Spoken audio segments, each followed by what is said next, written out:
ಎಲ್ಲರಿಗೂ ನಮಸ್ಕಾರ. ನಾವಿವತ್ತು 95 ಹೆಲ್ತ್ ಡ್ರಿಂಕ್ ಇದನ್ನು ಹೇಗೆ ತಗೊಳ್ಳೋದು ಅಂತ ನೋಡೋಣ. ನೀವಿವಾಗ ನೋಡ್ತಾ ಇರೋದು 95 ಪ್ಯಾಕೇಜ್. ಈ ಥರ ಪ್ಯಾಕೇಜ್ ಬರುತ್ತೆ. ಇದು ನ್ಯಾಚುರಲ್ ಆ್ಯಂಟಿ ಆಕ್ಸಿಡೆಂಟ್ ಹೆಲ್ತ್ ಡ್ರಿಂಕ್ ಆಗಿರುತ್ತೆ. ಇದನ್ನು ತಗೊಳ್ಳೋದಕ್ಕಿಂತ ಮುಂಚೆ ಗಮನದಲ್ಲಿಡಬೇಕಾದ ಅಂಶ ಏನಂದರೆ, ಬೆಳಗ್ಗೆ ಎದ್ದ ನಂತರ ಹಲ್ಲುಜ್ಜಬಾರ್ದು, ಎಂಜಲನ್ನು ಉಗಿಬಾರ್ದು. ಸೊ ಹಾಗೆ ಹಾಳು ಬಾಯಿ ಅಂತ ಹೇಳ್ತಾರಲ್ಲ, ಅದರಲ್ಲಿ ತಗೊಳ್ಳೋವಂಥದ್ದು. ಬಾಯಲ್ಲಿರುವಂಥ ಗುಡ್ ಬ್ಯಾಕ್ಟೀರಿಯಾ ಎಲ್ಲ ನಮ್ಮ ಬಾಡಿ ಒಳಗೆ ಸೇರಬೇಕು ಅನ್ನೋದೇ ಇದರ ಮೂಲ ಉದ್ದೇಶ. ನಾವು ಪ್ಯಾಕೇಜನ್ನು ಓಪನ್ ಮಾಡೋಣ, ನೋಡಿ ಹೇಗಿರುತ್ತೆ ಅಂತ. 30 ಸ್ಯಾಷಸ್ ಇರುತ್ತೆ ಇದರಲ್ಲಿ. ಪ್ರತಿ ದಿವಸ ಒಂದೊಂದು ಸ್ಯಾಷಸ್ನ ಓಪನ್ ಮಾಡಿ ತಗೊಳ್ಳುವಂಥದ್ದು. ನಾವಿವಾಗ ಈ ಸ್ಯಾಷನ್ನ ಓಪನ್ ಮಾಡ್ತಾ ಇದ್ದೀವಿ. ಇದನ್ನು ಹೇಗೆ ಓಪನ್ ಮಾಡೋದು ಅಂತ ನೋಡೋಣ. ಇವಾಗ ಒಂದು ಗ್ಲಾಸನ್ನು ತೆಗೆದುಕೊಳ್ಬೇಕು. ಇವಾಗ ಗಮನದಲ್ಲಿರಬೇಕಾದ ಮುಖ್ಯ ಅಂಶ ಎಂದರೆ, ನಾವು ಯಾವುದೇ ರೀತಿಯಾದ ಮೆಟಲ್ ಅನ್ನು ಬಳಸೋ ಹಾಗಿಲ್ಲ. ಅಂದರೆ ಸ್ಟೀಲ್ ಅಥವಾ ಕಬ್ಬಿಣ ಯಾವುದನ್ನು ಬಳಸೋ ಹಾಗಿಲ್ಲ. ಗಾಜಿನ ಲೋಟವನ್ನೇ ತಗೊಳ್ಬೇಕು. ನಾವಿವಾಗ ಇದನ್ನು ನಿಧಾನವಾಗಿ ಕತ್ತರಿಸಿ ಸುರ್ಕೊಳ್ತಾ ಇದ್ದೀವಿ ಗ್ಲಾಸಿಗೆ.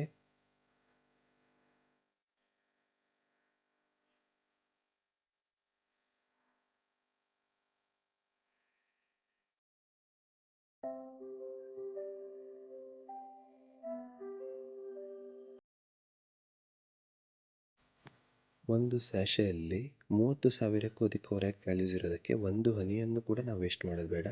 ನೋಡಿ, ಇವಾಗ ಸ್ಯಾಷೆ ಒಳಗಡೆ ಸ್ವಲ್ಪ ಇದೆ, ಅದಕ್ಕೆ ನಾವು ಸ್ವಲ್ಪ ನೀರನ್ನು ಹಾಕಿ ಅದನ್ನು ಮಿಕ್ಸ್ ಮಾಡಿ ನಾವು ಮತ್ತೆ ನಮ್ಮ ಗ್ಲಾಸಿಗೆ ಹಾಕ್ಕೊಳ್ತಾ ಇದ್ದೀವಿ. ಅದರಿಂದ ಪ್ರತಿ ಕಣವೂ ಕೂಡ ನಮಗೆ ಸಿಗುತ್ತೆ. ಸ್ವಲ್ಪನೂ ವೇಸ್ಟ್ ಮಾಡ್ದಂಗೆ ಇದನ್ನು ಬಳಸಬೇಕು. ನೋಡಿ, ಇವಾಗ ಗ್ಲಾಸನ್ನು ನೀರಿನಿಂದ ಫಿಲ್ ಮಾಡ್ತಾ ಇದ್ದೀನಿ. ಉಗುರು ಬೆಚ್ಚಗಿರೋ ನೀರು, ಬಿಸಿಯಾದ ನೀರೆಲ್ಲ, ಉಗುರು ಬೆಚ್ಚಗಿರಬೇಕು ನೀರು. ಉಗುರು ಬೆಚ್ಚಗಿರೋ ನೀರನ್ನು ಇದಕ್ಕೆ ಬಳಸಬೇಕು ನಾವು.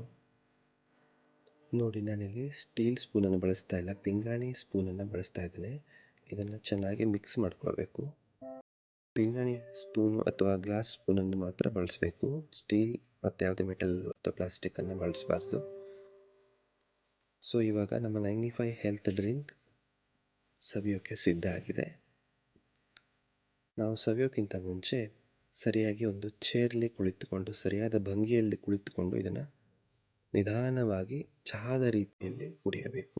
ಸೊ ಬಿಸಿ ಇಲ್ಲ ಅಂತಂದರೂ ಕೂಡ ಚಹಾದ ರೀತಿಯಲ್ಲಿ ಕುಡಿಯೋದು ತುಂಬ ಅವಶ್ಯಕ.